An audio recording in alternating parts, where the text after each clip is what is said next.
Act 1, Scene 1, True West. Okay.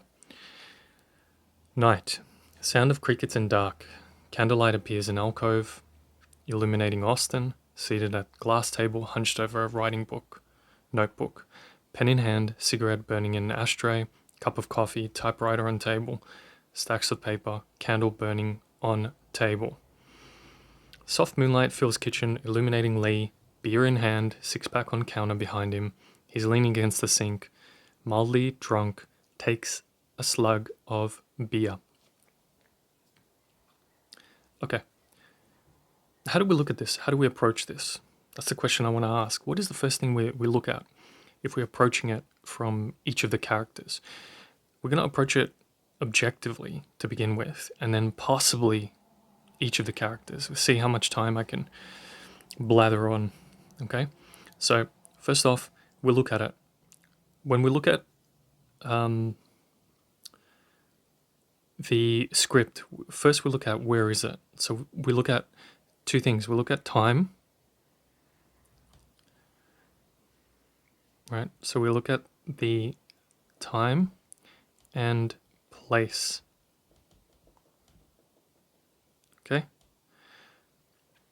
What do we mean by time and place? You must have come across this or heard it, or if you haven't, it's one of those things that's usually mentioned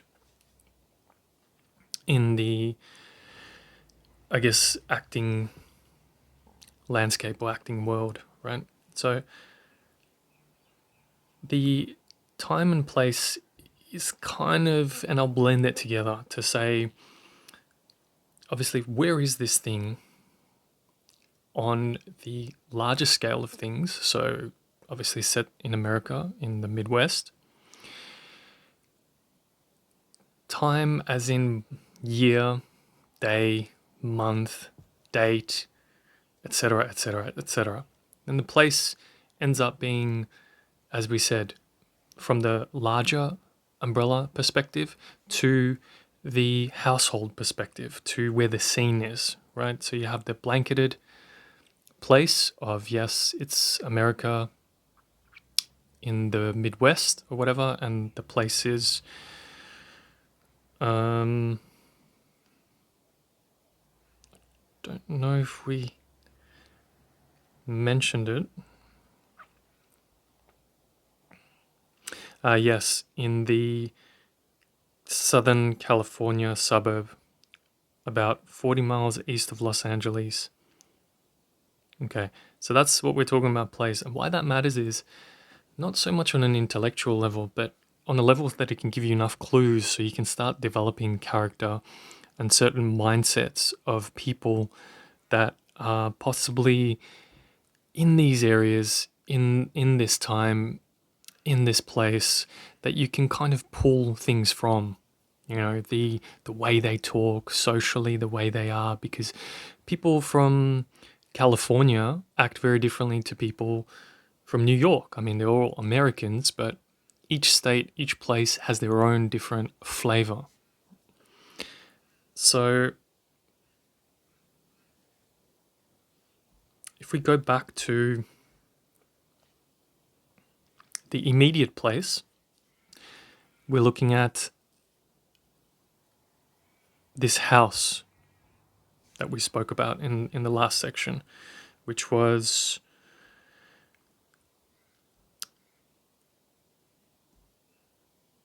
I believe the kitchen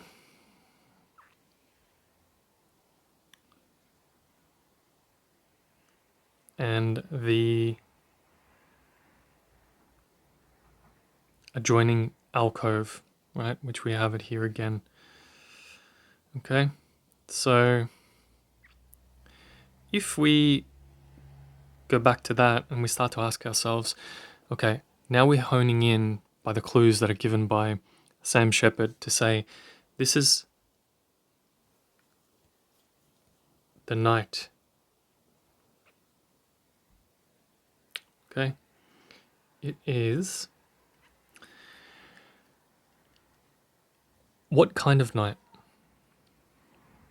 You have to ask yourself, what kind of night? it might give us a little bit more clues here by saying there's sounds of crickets in the dark, and there's soft moonlight which fills the kitchen, illuminating Lee, which tells me or gives me an idea sensorially or visually, creatively, through my imagination, to make my own personalized night that's displayed outside. And why is that important? Because if you don't think about these things, you won't have a well-rounded character that lives truthfully. And I don't like to use these bandied about words, but lives like they would in real life, in a real place. For example, you would act very differently if you were put in your room in, let's say, Finland during winter at a certain night than you would in, let's say, in Mexico, right? Somewhere in, I don't know, Mexico City, okay? The sound of crickets in dark also gives me a clue to the possibility of this place being somewhat warm, and I assume that California is usually warm and usually has its own kind of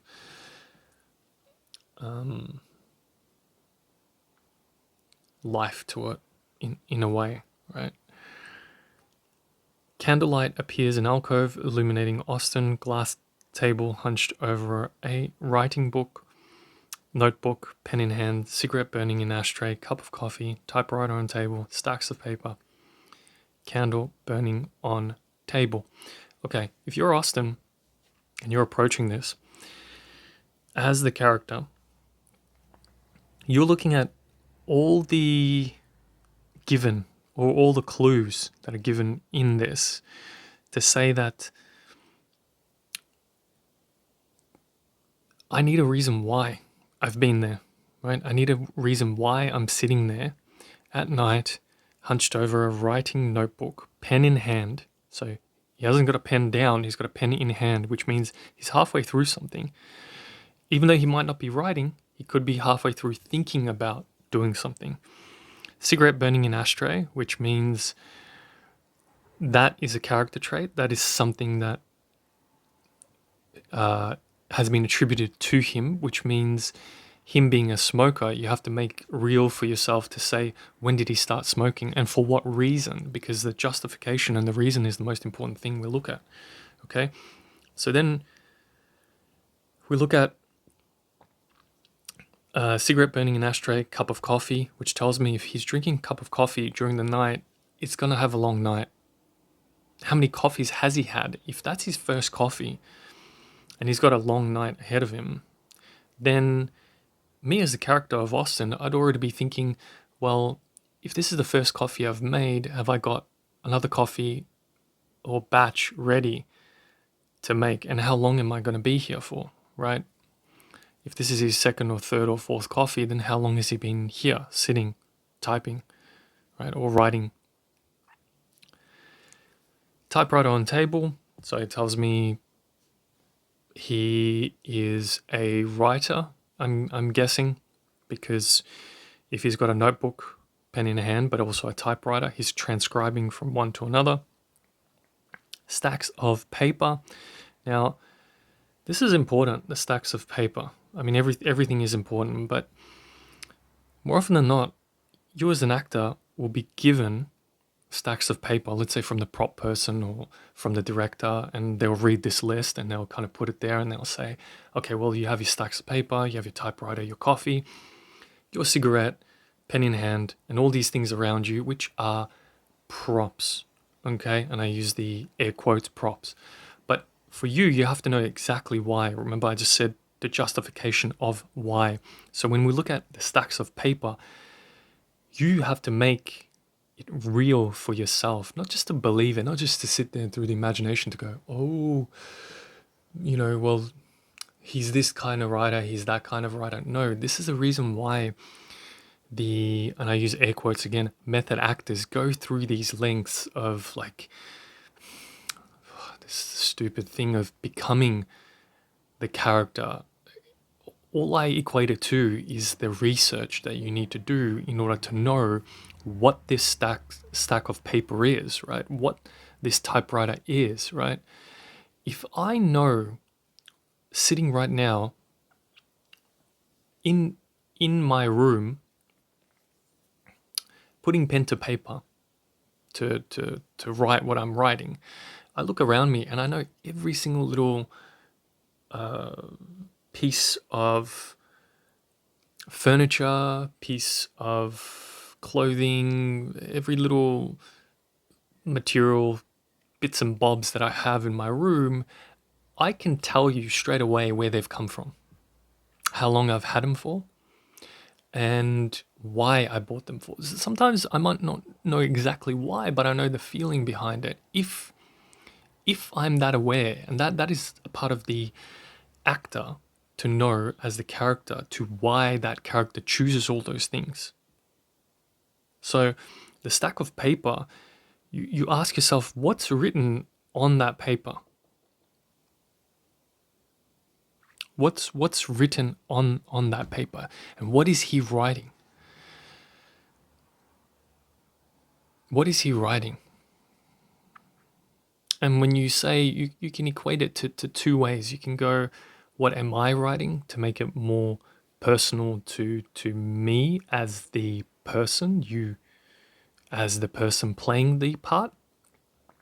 But we're moving away from that. We're moving to the character, which is, what is the character writing and why is it so important to you as the character? That's what's really important.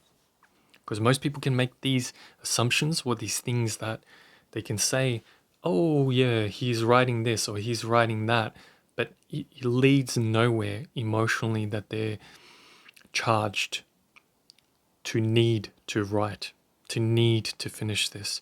Because if we look at this scene again and we describe it to say he's hunched over a writing notebook, pen in hand, cigarette burning in an ashtray, cup of coffee, typewriter on table, stacks of paper, candle burning on table. It describes to me that this guy's been, if he's hunched over, he's been kind of lamenting there and trying to figure out what he needs to do and finish this thing. So it has to be important. There's some level of importance for him to be there, especially because there's a candle burning on the table. Now, it's interesting that there's no lights on, but he's actually using a candle. So the candle is something that it might be revealed, or if it's not revealed, then we start to make choices about it. We start to say, why am I burning a candle? Am I trying to save money? Am I not getting paid as a writer? Right? Is the power out? What is the situation? We might find out in the script, we might not, but we have to make those decisions because we can't just have it there and just say, yes, this is what the director or what XYZ wanted. Even if they do want it, you have to give reasons to why it is there. That is your creative outlet to go, yes, I know why I put the candle there. Then we ask ourselves, as I mentioned before, the typewriter on the table, whose typewriter is it? Is it yours? How long have you had it for? Have you used a typewriter? When I say you, I mean the person listening to this. How well are you equated to knowing what a typewriter is? This is part of the research that you actually do for the character. So then you can take on the traits and the believability so the audience can go, yeah, I believe he's actually used 1,000 hours on that typewriter. He knows exactly where the ink goes. He knows exactly which key works and which doesn't, and then you can find truth and find space, and a lot of your concentration is led on the stage to make it more believable. When I say believable, not the audience, believable for you. Because if you believe it, by proxy, they believe it. Okay?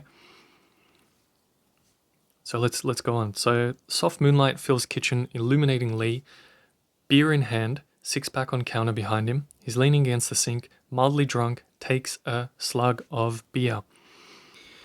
Okay, soft moonlight fills the kitchen, illuminating Lee. Once again, it just sets the scene, the visuals, but we don't leave it at that. As actors, we have to find our own moonlight.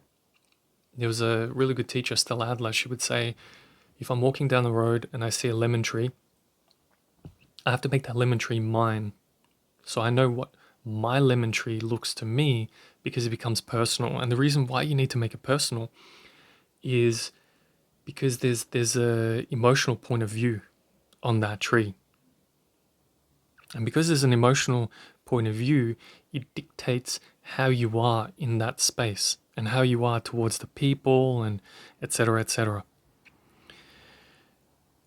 So we go to Lee now.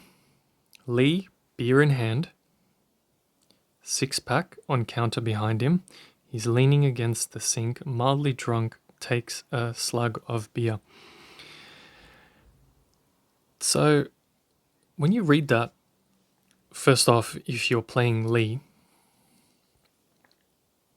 you read it as a generalized idea of this slob. Not just this, but based on our previous video, how we talked about, the character description and how Sam Shepard describes him, but also just the kind of dynamic that you have between the two characters, that you have one that's very kind of clean cut, he's very kind of driven. It already gives you a vague idea that you have Austin. He seems very, very driven. He needs to finish something. He's on something. He's put together. He's got a different outfit. While you have Lee, he's just sitting there. He's standing there, leaning against the sink, mildly drunk, takes a slug of beer.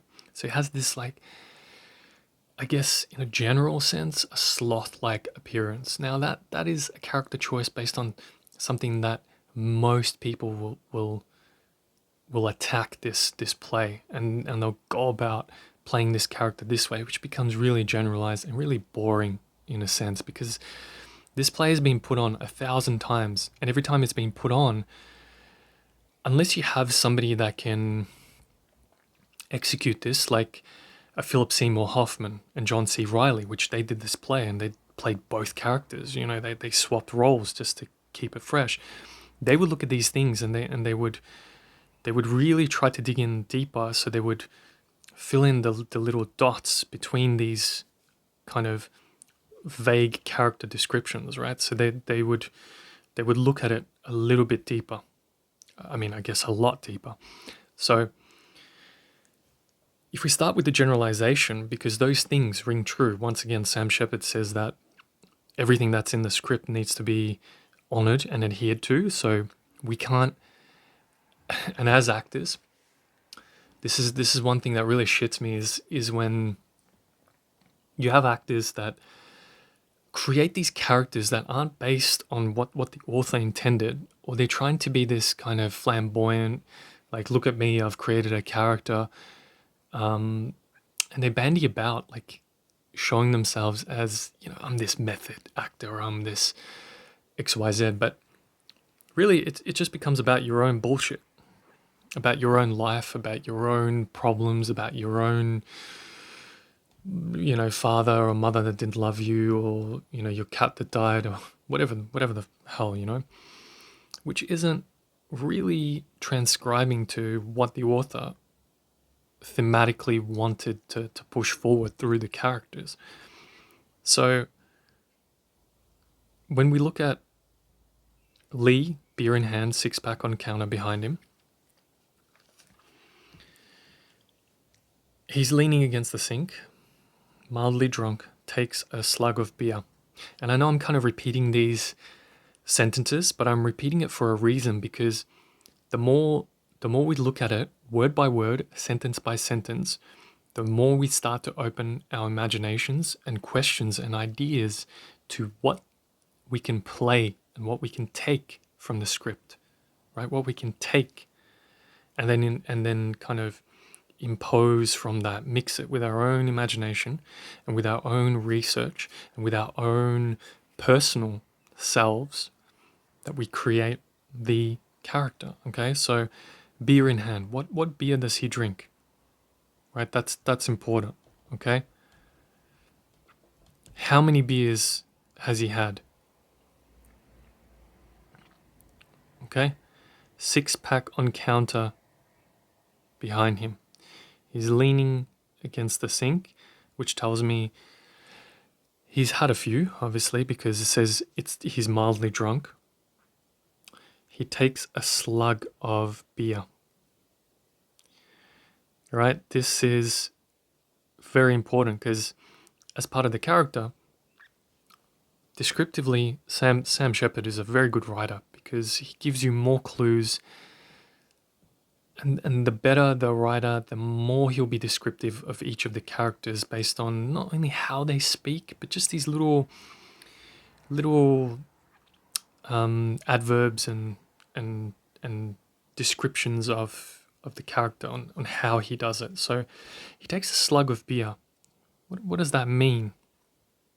A slug of beer. You already have a disposition of how that could look, but then you start to refine it. Looking into character, you start to refine it when you look at researching on people out there, researching on the character to find the, I guess, kind of concept or archetype or essence of that person somewhere in the world and somewhere in a part of your imagination. You start to practice that in a way to know what that means, because a slug of beer on how you do it and how he does it is very, very different. And that's where the refinement to the advanced type of acting and research goes. Mildly drunk, right? Mildly drunk from beer. How long has he been drinking for? And what you ask yourself, what does beer actually do to you when you drink? Because if he's drinking brandy, Chardonnay, whiskey, wine, it becomes very different to drinking beer. There's different alcohol contents, there's different the way the body reacts to it. Also physically, if he drinks consistently, then how does that really affect the body? You know, they call it beer gut for a reason. Right? So does Lee have a beer gut? That's one choice. All these choices that I'm throwing out there, it's just to get you to start thinking about your own choices based on these little minute things that we look at, okay? So he's got a 6-pack on counter behind him. What is that 6-pack? What is the beer that he's drinking? And then why? Right? Why is he drinking? Because the why is the most important. Always. As we look at all of this, we find it mostly important. Now, it's night. We go back to the place and we say to ourselves, what day is it? Okay, Friday, Saturday, Sunday, Monday. All acts differently on both of these characters. Because if it's a Friday and Austin needs to have a deadline, it seems like he'd have another 2 days to work on it, which is a very different time pressure to him sitting there on a Sunday night on his day off. I mean, the Friday would also be a day off, but he'd have 2 days to kind of bandy about and screw around. It'd be a very different pressure, a bit in terms of time, in terms of him needing to complete what he needs to complete.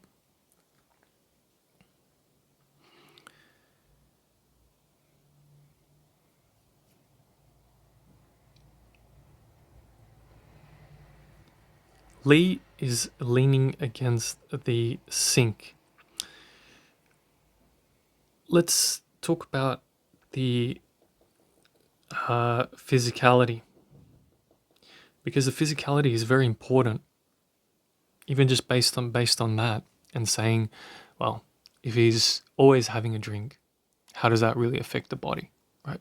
If he's been drinking for a while, does he have the beer gut? If he's got the beer gut, you have to understand it, not just like intellectually, but really like know where that heaviness is and allow it to move you throughout the day, right? As the character.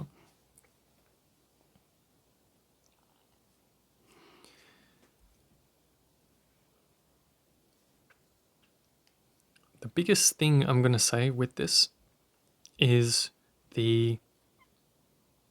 now that we have the setup of where the scene opens up, what is the dynamic between the two brothers? What is the dynamic between Austin and Lee? As in, because they're both in the same room, one is doing one thing, the other one is doing something. They both have an awareness that the other person is in the room. And I put this to you. If you have somebody, in the next room next to you or wherever you're listening to this, you act very differently than when you are actually by yourself, which lends itself to kind of how you are in comparison to this person and your point of view. Okay, so that word relationship, okay, we're going to look at that leading into this. So the relationship on the basis of what we can see is they're brothers, okay? So the brothers is a general statement, which most people just leave it at that. When they dig into this, they're just like, oh yeah, they're two brothers, so I'm gonna act brotherly, and kind of just general shit that you see. What type of brothers are they? That's what we ask, because there's brothers that are men in arms. There's brothers that are enemies. There's brothers that are lovers. There's brothers that are, godly towards each other. Or there's brothers that are competitive. That's where we kind of start to crack this relationship dynamic without so much going deeper into it. But we see vaguely, based on how Sam Shepard describes each of the brothers, we see that they have this dynamic of kind of an odd couple thing, that, one is kind of a sloth and the other one's kind of a little bit well put together. So you kind of see the conflict there already, but we're not going to play the conflict. We're going to set up the circumstances so the conflict arises naturally, okay? So as Austin, we'll start with Austin first. How do you feel about your brother? Generally, just standing there, just who he is, the way you see him, from your point of view, you trying to finish this thing that's so important to you. Let's say it is a script. Let's say you're trying to finish a script for a feature film, and you have your brother that's been standing there for the last couple of hours talking to you. Now, we've all had people that have been annoying to us when we're trying to do something and we're so focused on something, and they keep nagging us or they keep pushing us, or asking us questions every couple of minutes that you're like, oh my God, well, just let me finish, okay? That is a starting point. That could be one starting point. That's the point of view that we look at. Now, if you create at least 4 general points of view of your brother just standing there and just seeing what you can see in him, it's that, if you guys have known about Sanford Meisner, it's that listen and repeat, where you're seeing that person or that thing in front of you, and you're seeing it for what it is. Now you're embellishing it a little bit to find the right point of view based on what Sam Shepard is creating with the dynamic of the two brothers. Okay, so as Lee, the opposite rings true. How do you feel about not only your own perspective of, should you be doing better than you are, or you just don't give a fuck? Also, how do you feel about your brother and his, pandering to this kind of lifestyle? That's a possibility or a point of view that you can look at. So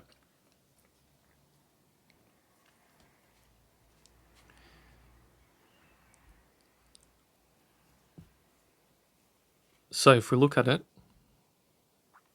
Lee says, so Mom took off for Alaska, huh? Okay, so now we're introduced to another character, Mom. So now we have not only the dynamic of the two brothers and how they feel towards each other, now we have a collective relationship between the two brothers,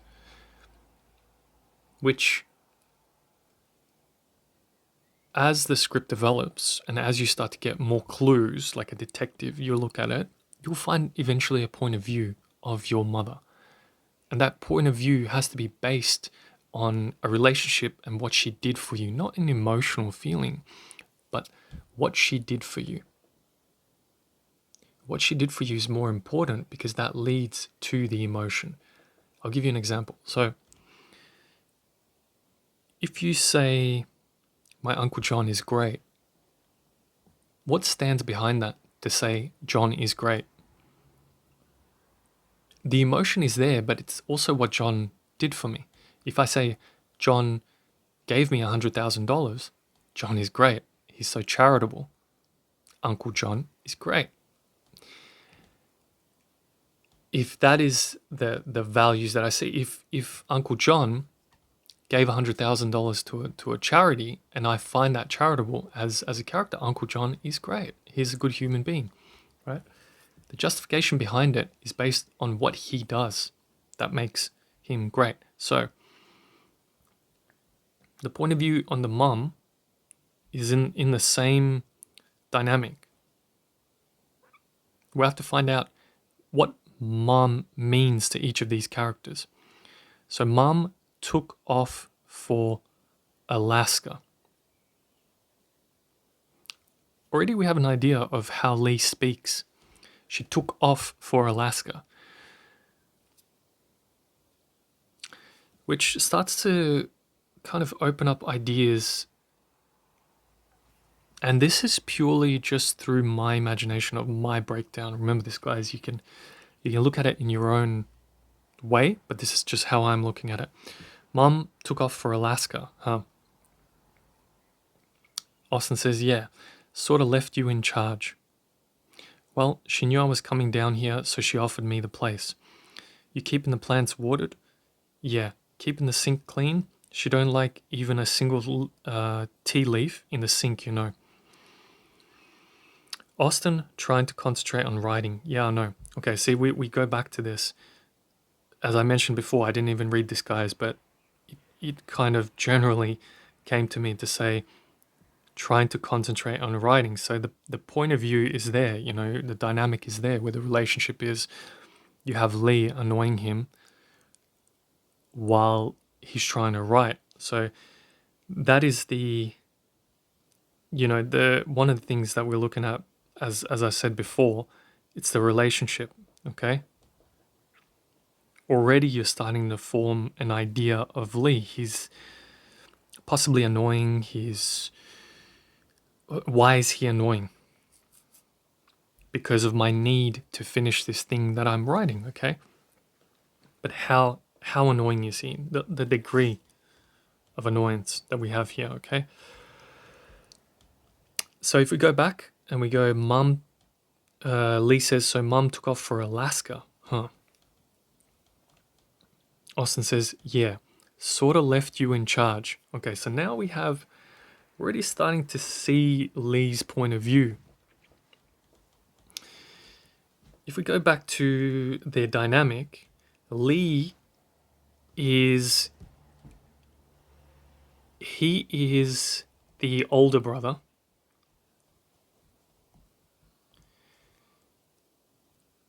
Now, just in the dynamic of that, by him saying she sort of left you in charge, kind of undermines, or from Lee's perspective, this is a choice that you can make.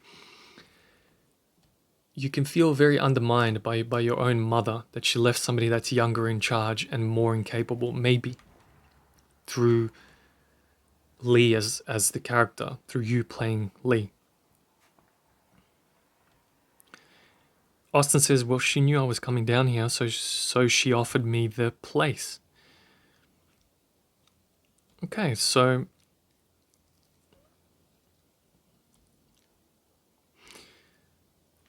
she knew I was coming down here, so she offered me the place. What does that mean? She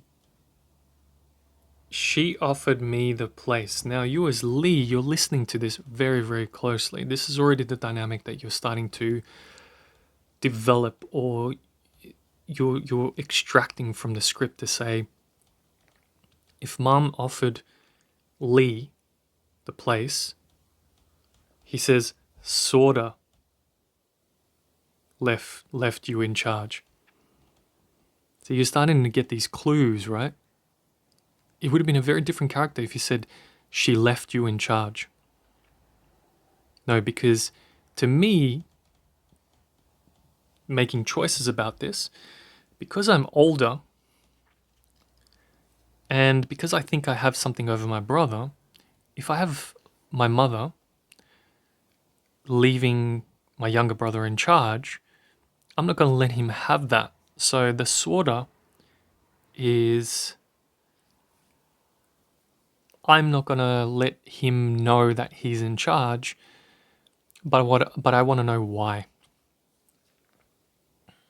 So then he says, well, Austin says, well, she knew I was coming down here, so she offered me the place. She offered me the place. Now, if you can hear that as Lee, what does that mean to you?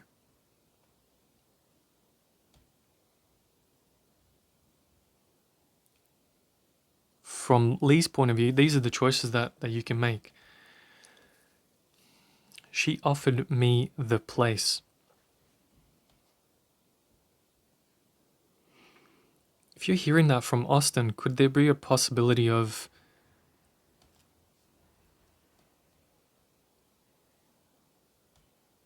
there's a little bit of pushback, or there's a little bit of kind of, what's the word I'm trying to get here? Kind of seniority to Lee. So then the possibility of him saying, you keeping the plants watered.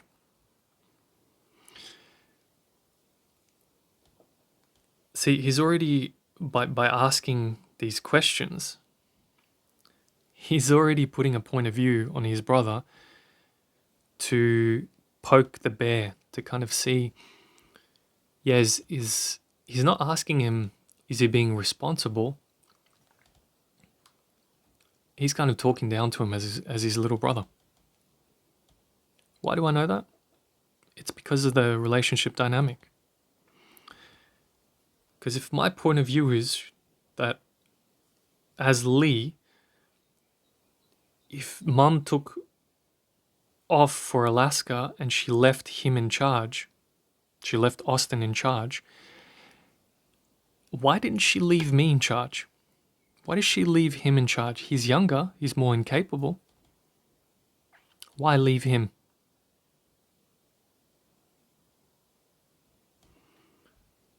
you keeping the plants watered? So it tells us before, as we said, there's a lot of plants there. You have to make them real, whether they're on set or they're not on set. How many plants are there? How crazy is the mother with the plants?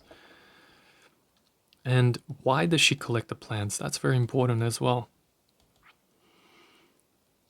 See, he's saying you keeping the plants watered means the plants are very important to the mum, yeah? That's what we have to understand. So there was a reason why those plants are important to her. Keeping the sink clean, she don't like even a single tea leaf in the sink, you know. Okay, I think I've mentioned this before in the previous video, that because the mum is very conservative, she seems more of a classic traditional type of woman that was born in I believe it was 1920s, I said, and grown up in a period time of the male-female Christian valued household, that, you know, she would quite possibly be the homemaker. Okay, she'd be the stay-at-home mother. So she'd have this, at least from this sentence, she don't like even a single tea leaf in the sink, you know. Tells me that the mum is clean. Simple as that. So now when you establish place, you're looking at how the place is.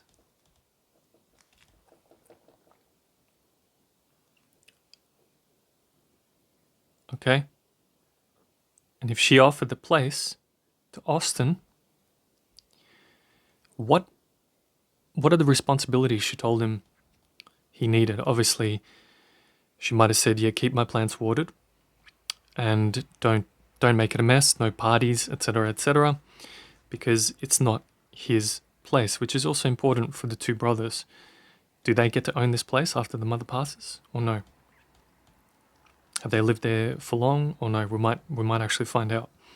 Okay, so if the mum is clean, the place must be clean. Now, if it's not clean when it opens, for what reason? It shows me how long has the mother been away, and how much of the brothers are actually taking all of this in. Or at least how much is Austin taking all of this in to actually tell his mother, or to show up his brother based on that, okay? If we go back to Lee and his comment, keeping the sink clean, she don't like even a single tea leaf in the sink, you know. Also tells me one thing. There's a previous time where Lee has experienced this. So Lee has possibly kept the sink very dirty. Maybe he's had some tea leaves in there, because he says you know. Okay, so he's probably been told off by that. That's a choice that you can make. It doesn't have to be the choice, but that is a possible choice. And then Austin says, yeah, I know. And this is very important, because that yeah, I know can be a few different justifications, right? The first justification, you can say that it's happened to him before. So he's had a past event that the same thing is happened. That's the subtext. You could, and these are all just choices once again, okay? These things, there's many choices that you can come up with.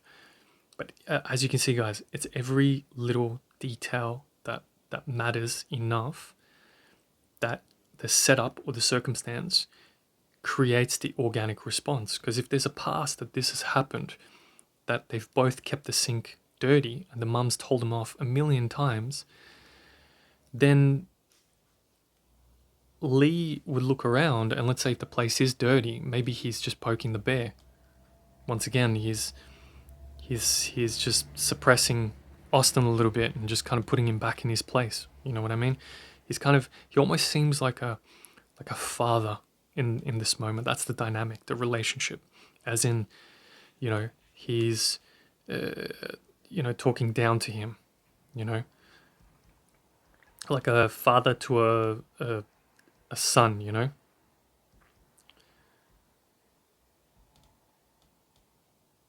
like, have you done your chores? Have you done your dishes? Blah blah blah blah blah. That's one way of playing this moment. Okay, so the response, yeah, I know, it could be from a past moment, or it could be because he's trying to concentrate on his writing, he's just trying to get Lee off his chest, okay? Just to stop him from blathering on from nonsense, but because there is no need for him to speak. If you look at this from Austin's point of view,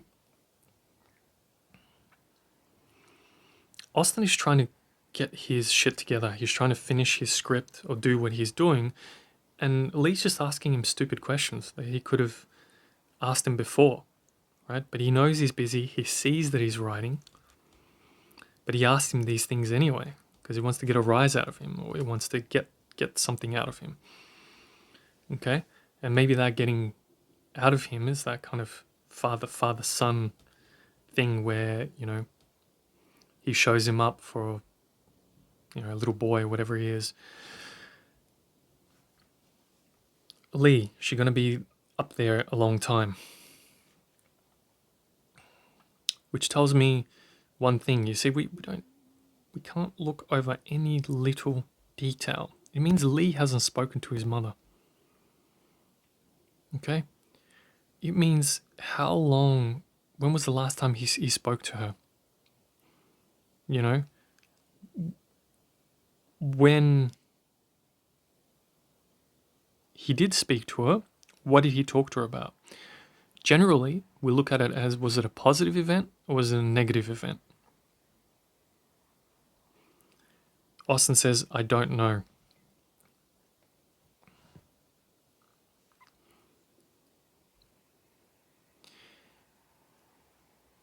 If we go back for a second and we ask ourselves about Mum, and we ask ourselves up here about Alaska, okay, why Alaska? Did she go there for work?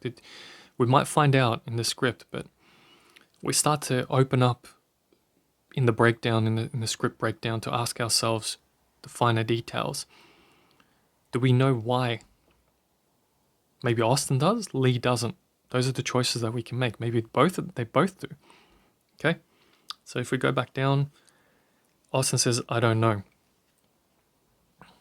Lee says, kind of nice for you, huh? Whole place to yourself.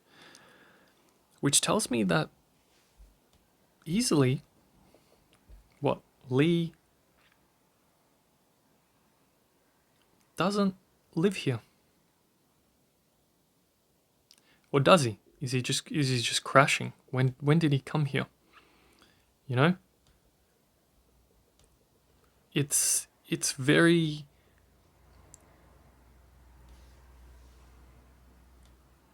it's very important to take that place in, because has Lee actually had a space for himself?